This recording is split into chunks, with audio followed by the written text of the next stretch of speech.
How to report someone on Instagram. Hello everyone, I am Shaka and welcome to our channel.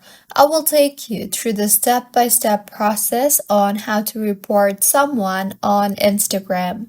Now, let's get right into the tutorial. Firstly, go ahead and open the Instagram application on your device and make sure you are signed in.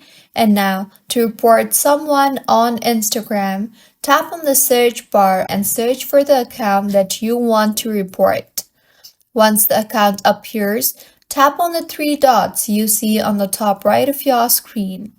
You will then see the option for report. Tap on that. Now, select a reason about what you are looking forward to reporting. Once selected, you will further be asked to resonate your problem.